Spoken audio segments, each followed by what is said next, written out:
जय हिंद दोस्तों। स्वागत है आप सभी का study with M SPP channel पर। दोस्तों ये सीरीज यूपी पीसीएस 2023 का जो प्री होगा उसके लिए और जो आरओ एआरओ का एग्ज़ाम होने वाला है उसके लिए, ठीक है। ये सभी जहाँ भी जीएस का पोर्शन जहाँ भी जिस परीक्षा में भी आएगा उन सभी एग्ज़ाम्स के लिए ये महत्वपूर्ण है। जीएस पोर्शन ऐसा होता है जो कि चाहे वो वनडे एग्ज़ाम्स हों या फिर किसी स्टेट पीएससी के एग्ज़ाम हो, हर जगह काम आता है। तो आप इसको वीडियो को देखिए, लाइक कीजिए, शेयर कीजिए, ठीक है। चैनल पर नए हैं तो सब्सक्राइब करके बेल आइकन जरूर प्रेस कर लीजिएगा ताकि वीडियो का नोटिफिकेशन मिलता रहे या जो भी जानकारी मैं आपको देता रहूँ वो सब आप तक पहुँचती रहे। इस पीडीएफ इसका अगर चाहिए, ठीक है, इस वीडियो का, तो आप टेलीग्राम चैनल की लिंक दी हुई है, उसको ज्वाइन कर लीजिए। वहाँ पर मैं इसको शेयर कर दूंगा, वहाँ से आप लेकर इसकी प्रैक्टिस कर सकते हैं, ठीक है। ये इसका 15वां वीडियो है इस सीरीज का। इसके पहले 14 वीडियो अपलोडेड हैं, बहुत शानदार तरीके से अपलोड प्रश्न दिए गए हैं उसमें। और अच्छा, मैंने जो उसमें व्याख्या जो किया है वो बहुत अच्छे ढंग से की है, ठीक है। यानी कि टॉप 30 क्वेश्चंस तो हैं ही हैं इसमें। उसके अलावा जो मैं एक्सप्लेनेशन करता हूँ उसमें भी आपके बहुत सारे क्वेश्चंस जो है वो क्लियर होते हैं। यानी कि बहुत सारे फैक्ट्स मैं बताता हूँ। तो आप मान के चलिए कि एक वीडियो आप देखते हैं तो आपका 50 से 60 प्रश्न जो है बन जाता है, उसका एक क्वेश्चन बैंक बन जाता है, अच्छा क्वेश्चन बैंक। तो एक दो बार देखिए इसको। देखिए एक टेस्ट सीरीज भी है मेरे पास, अगर आपको चाहिए तो 8587812176 पे कॉल करके इस पर व्हाट्सअप कीजिएगा। बेसिकली व्हाट्सअप करके आप इस पर जानकारी ले सकते हैं, ठीक है। उसमें 10 जीएस के और 10 हिंदी का, ये बेसिकली आर ओ के लिए ही है, ठीक है। तो वो प्राप्त कर सकते हैं, फीस उसकी 199 रुपीज़ है, ठीक है। चलिए शुरू करते हैं। पहला प्रश्न है ये करंट अफेयर से रिलेटेड। जून 2022 में राष्ट्रीय जांच एजेंसी जो एनआईए एजेंसी है, इन्वेस्टिगेटिंग एजेंसी, इसके महानिदेशक कौन नियुक्त किए गए थे? देखिए इसमें से कौन नियुक्त हुआ था, तो इसका उत्तर तो है दिनकर गुप्ता नियुक्त हुए थे, ठीक है। लेकिन इसके बारे में थोड़ा सा कुछ जान लीजिए, ये किस प्रकार की संस्था है ये भी जान लीजिए। ये एक प्रकार की, ये सांविधिक, मतलब आप कह सकते हैं कि स्टैट्यूटरी जो होती है ना, वो संस्था है ये, ठीक। यानी कि इसको एक्ट के द्वारा पारित किया गया है, वो एनआईए एक्ट 2008 के तहत इसको आप कह सकते हैं कि इसकी स्थापना की गई है। तो ये एक प्रकार की स्टैट्यूटरी ये संस्था है, ठीक है। वो थोड़ा सा वर्ड ऐसा है, शब्द कि बोलने में थोड़ा सा जो जीभ है वो लटपटा जाती है, ठीक है। चलिए एनी हाउ आप उसको देख लीजिएगा, ठीक है। तो इसके बारे में और जो ऑप्शन है उनके बारे में भी जान लीजिए थोड़ा सा, उससे भी संबंधित प्रश्न पूछे जा सकते हैं। देखिए अमिताभ कांत जी, ये पी सीईओ रह चुके हैं नीति आयोग के, पहले थे अभी नहीं है फिलहाल। अभी कौन है आप कमेंट करके बताइएगा। दूसरा इनके बारे में ये जानिए कि जो 2023 में जो G20 का जो सम्मेलन होने वाला है, शिखर सम्मेलन, उसके ये शेरपा बनाए गए हैं, ठीक है। शेरपा बनाए गए हैं, तो ये याद रखिएगा, महत्वपूर्ण प्रश्न है। विनय कुमार सक्सेना दिल्ली के एलजी हैं, ठीक है, लेफ्टिनेंट गवर्नर। और ये एस जयशंकर जी, ये विदेश मंत्री हैं, इनका भी नाम याद रखिएगा। तो बहुत सारा प्रश्न उससे आपका फैक्ट्स जो है वो क्लियर हुआ। हाल ही में कौन सा राज्य या केंद्र शासित प्रदेश नारी को नमन योजना प्रारंभ की है? देखिए ये हिमाचल प्रदेश की योजना है। और ये योजना बेसिकली शुरू की गई है महिलाओं को, जो हिमाचल प्रदेश की जो राज्य परिवहन निगम है उनका, उसमें बेसिकली उनको 50% ऑफ दिया जाएगा किराए में, ठीक है। तो ये उस पर्पज़ से नारी को नमन योजना, तो याद रखिएगा हिमाचल प्रदेश। हाल ही में दुनिया का सबसे बड़ा इनोवेशन कैंपस जो टी हब 2.0 का उद्घाटन कहाँ किया गया? तो देखिए ये हैदराबाद में किया गया है, याद रखिएगा, करेंट का क्वेश्चन है। आंचल कार्यक्रम की शुरुआत किस राज्य से की गई है, किस राज्य द्वारा की गई है? तो आंचल ये जो है राजस्थान द्वारा की गई है।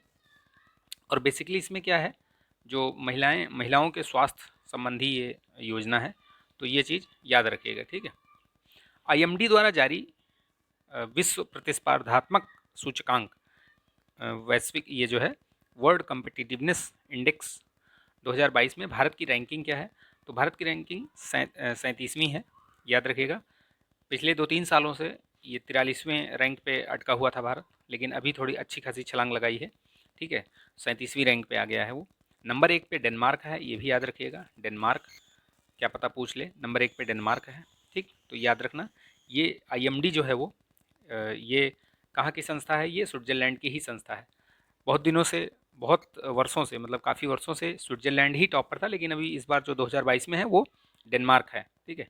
स्कैंडिनेवियन कंट्री जो हैं उनका वर्चस्व रहता है, किसी भी प्रकार का जो इंडेक्स आता है उसमें ज़्यादातर वही कंट्रीज़ रहती हैं, ठीक। तो चलिए आगे बढ़ते हैं, अब स्टैटिक पोर्शन में आ जाते हैं। भारतीय चारागाह एवं अनुसंधान परिषद, ये कहाँ पे है? तो ये आपका झांसी में पड़ता है, याद रखिएगा, बहुत महत्वपूर्ण यूपी स्पेशल टाइप का ये क्वेश्चन है। केंद्रीय खाद्य केंद्रीय खाद्य अनुसंधान संस्थान इंस्टीट्यूट, ये कहाँ पे स्थित है? तो ये मैसूर में है, ठीक है। याद रखिएगा इस चीज़ को, कहाँ पे है? मैसूर में, ध्यान दीजिएगा। वह मूल्य जिस पर सरकार खाद्यान्न का कार्य करती है, बेसिकली कार्य मतलब खरीदती है वो किसानों से, तो उसको क्या कहते हैं? वो न्यूनतम समर्थन मूल्य, ठीक। तो याद रखिएगा इस चीज़ को, ठीक है। वो मतलब क्रय करती है, वो कार्य नहीं है, वो क्रय होना चाहिए, क्रय करती है, ठीक है। तो वो क्रय करती है वो। वैसे तो देखा जाए तो उसमें मतलब उसको वसूली मूल्य कहते हैं, ठीक है। तो इसका जो करेक्ट आंसर होगा वो होगा अधिप्राप्ति मूल्य या वसूली मूल्य, ठीक है। ये ध्यान रखिएगा, मैंने न्यूनतम समर्थन मूल्य बता दिया था, वो नहीं होगा। निर्यात हेतु आम की पसंदीदा प्रजाति अल्फांसो, ठीक है। अल्फांसो ये कहाँ पे मतलब पैदा होता है, इसकी पैदावार कहाँ पे होती है? तो ये महाराष्ट्र में है, ठीक है। और ये ज़्यादातर इसकी जो प्रजातियाँ हैं अल्फांसो की, ये सब विदेशों में भेजी जाती हैं, ठीक है। बहुत पसंदीदा आम है, बहुत अच्छा आम होता है ये। न्यूनतम समर्थन मूल्य के संदर्भ में निम्नलिखित कथनों पर विचार कीजिए। देखिए इसमें विचार करके, तो इसमें पूछा है कि क्या इसमें से मतलब सही है, ठीक है। इसमें से क्या सही है? तो देखिए, यदि बाजार मूल्य ज़्यादा है तो किसान सरकार को बेचेंगे। बाजार मूल्य ज़्यादा होगा तो किसान को सरकार क्यों बेचेंगे भाई? न्यूनतम समर्थन मूल्य तो मतलब हुआ कि अगर 20 रुपये सरकार ने निर्धारित किया है और अगर उसको बाहर 30 रुपये मिल रहा है या 22 रुपये में बेचा, मतलब दाम मिल रहा है, तो वो सरकार को क्यों देगा? वो तो बाहर ही बेचेगा। तो ये वाला प्रश्न ये आपका गलत हो गया, ठीक। यह किसानों की पैदावार के लिए न्यूनतम निश्चित मूल्य सुनिश्चित करती है, ठीक है। ऐसा नहीं है न्यूनतम मूल्य सुनिश्चित करती है, ऐसा कुछ ये नहीं है। हाँ, ये रहता मतलब ऐसा है कि इतने में सरकारी रेट फिक्स करती है, ठीक है। आप अगर गांव में जाकर देखेंगे तो जो सरकारी रेट होता है उससे बहुत कम उसमें दिया जाता है। जैसे मान के चलिए कि अगर 22 रुपये मान लीजिए ये है पर केजी, ठीक है। तो गांव वगैरह में 18-19 या 19.5 19.25 ऐसे ऐसे चलता है रेट, ठीक है। बहुत कम उसमें जाता है ये। तो इसका जो आंसर होगा, और ये खाद्य सुरक्षा मिशन में सहायता करती है, तो बिल्कुल सहायता करती है क्योंकि सरकार खरीदती ही उसी पर्पज़ से है, ठीक है। यह किसानों के लिए अत्यंत लाभदायक है क्योंकि अपनी पैदावार पर अधिक से अधिक लाभ कमा सकते हैं, तो सही है। अगर कायदे से देखा जाए तो ये वाला बेचने वाला छोड़ के ये तीनों करेक्ट हैं, ठीक है। 2, 3 और 4 ये चारों करेक्ट हैं इसमें, तीनों करेक्ट हैं, ठीक है। इसमें ऑप्शन थोड़ा गलत है तो उसको आप सही कर लीजिएगा, ठीक। देखिए, कृषि मूल्य आयोग की स्थापना कब हुई थी? तो 1965 में हुई थी, सॉरी 1965, वो 95 कर दिया, 1965 में हुई थी। इसको याद रखना। इसका जो नाम है बाद में चेंज कर दिया गया था, नाम इसका कृषि लागत और मूल्य आयोग कर दिया गया था, ठीक है। और इसका जो हेडक्वार्टर है वो कहाँ पे है? तो नई दिल्ली में है, ये भी ध्यान रखिएगा, ठीक। निम्नलिखित में कौन फसलों के न्यूनतम समर्थन मूल्य निर्धारित संबंधी संस्तुति प्रदान करता है? तो देखिए, लागत एवं कीमत आयोग जो है वो निर्धारित करता है, तो ये चीज़ ध्यान रखना। ये सिफारिश करता है और अप्रूव कौन करता है? तो CCEA जो होती है ना, cabinet committee on economic affairs जो होती है, वो इसको अप्रूव करती है। ये लोग क्या करते हैं? ये लोग सिफारिश करते हैं, ठीक है, संस्तुति देते हैं। और अप्रूव कौन करता है? CCE। ये प्रश्न पूछा गया है इसलिए मैं इसको बता रहा हूँ, याद रखिएगा, महत्वपूर्ण है ये। भारत में कुल 8 मूल उद्योग हैं, कोर इंडस्ट्रीज़, ठीक है, 8 हैं वो। कौन कौन सी हैं वो जान लीजिए, बहुत ही मतलब महत्वपूर्ण है ये, तो उसको याद रखिएगा। जैसे एक तो कच्चा ऑयल हो, मतलब कच्चा तेल, ठीक है, पेट्रोलियम रिफाइनरी प्रोडक्ट्स होते हैं, कोयला होता है, विद्युत होता है, सीमेंट होता है, उर्वरक होता है, प्राकृतिक जो नेचुरल गैस, ठीक है, और ये इस्पात, ठीक। तो 8 हो गए। अब देखिए उसमें से ये वस्त्र उद्योग तो आता नहीं है, ठीक है, तो ये नहीं है, ये तीनों हैं, याद रखिएगा, ठीक। तो ये मतलब महत्वपूर्ण है, कई बार घुमा के प्रश्न पूछा जाता है, तो आप ध्यान रखिएगा, इसलिए 8 का नाम बता दिया। नहीं याद तो लिख के याद रखिएगा, उसको नोट्स बना लीजिएगा, ठीक है। वीडियो को लाइक कर दीजिएगा यार, लाइक कीजिएगा, शेयर भी कर दीजिएगा, और ठीक है।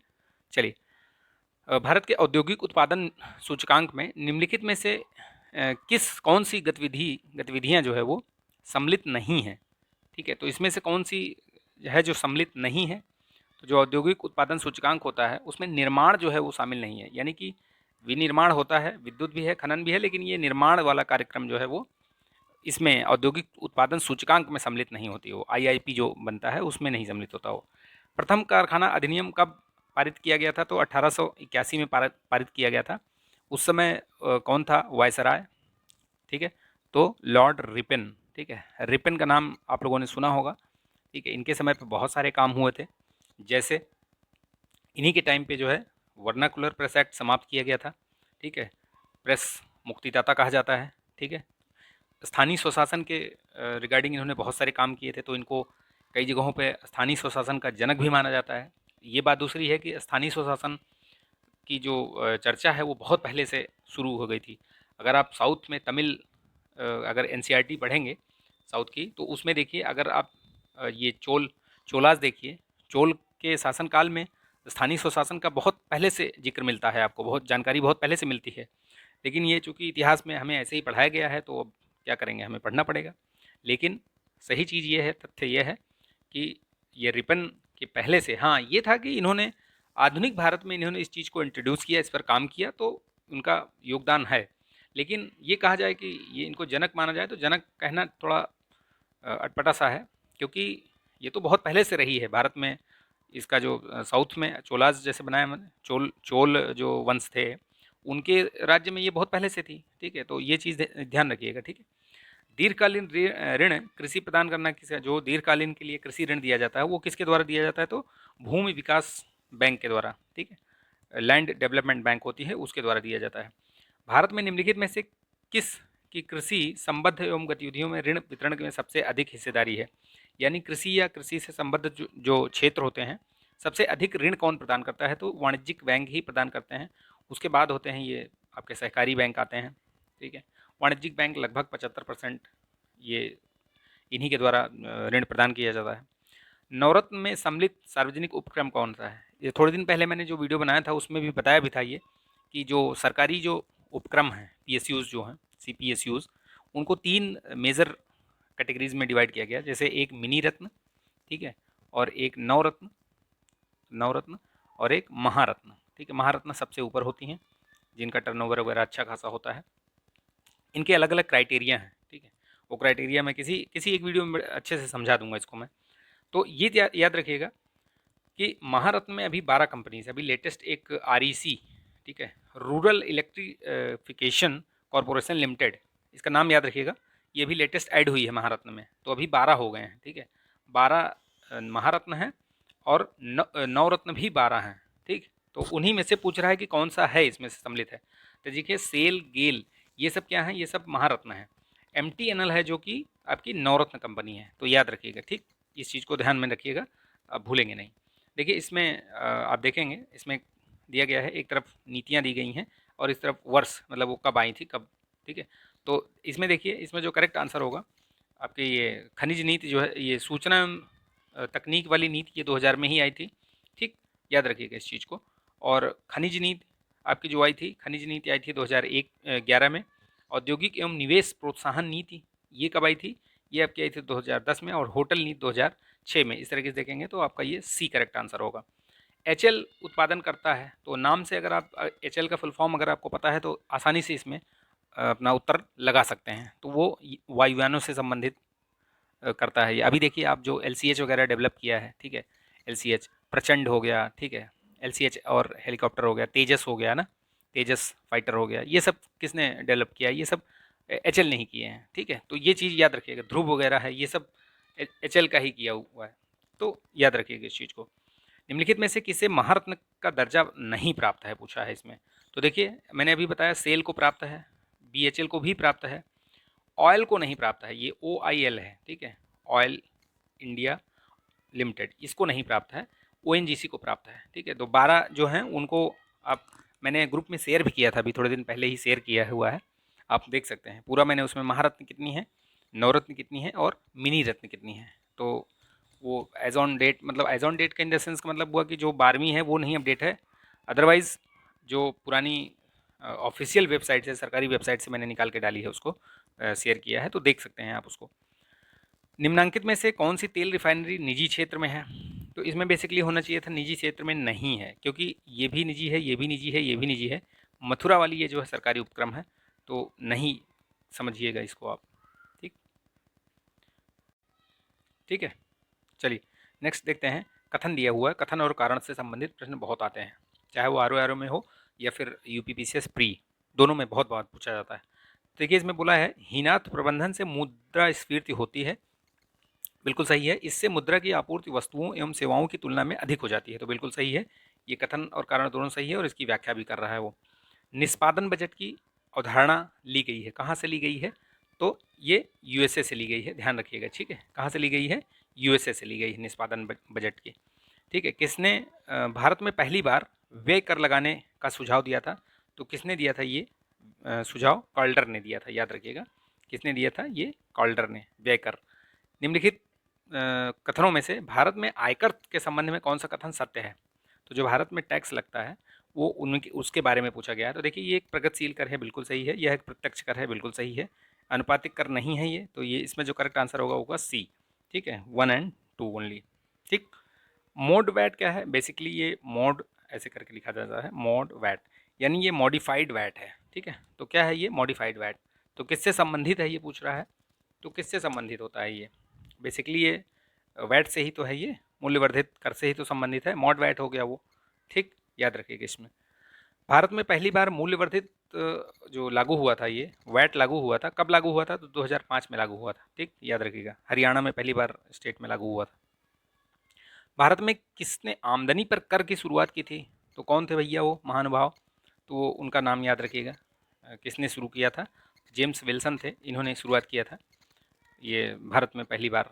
ठीक है, ये याद रखिएगा। ठीक, सूची एक को सूची दो से मिलान करना है इसमें। देखिए इसमें जो सूची है, अगर आप इसमें मिलाएंगे तो आपका जो करेक्ट आंसर आएगा, राष्ट्रीय कृषि नीति आई थी 2000 में। ठीक है, और आपका नवीन विदेशी व्यापार नीति, और ये जो है 2014 में आई थी। 14वां वित्त आयोग जो बना था आपका, वो 2013 में बना था। और समुद्री मत्स्य नीति आई थी 2004 में। तो इस हिसाब से देखेंगे दूसरा वाला सही होगा।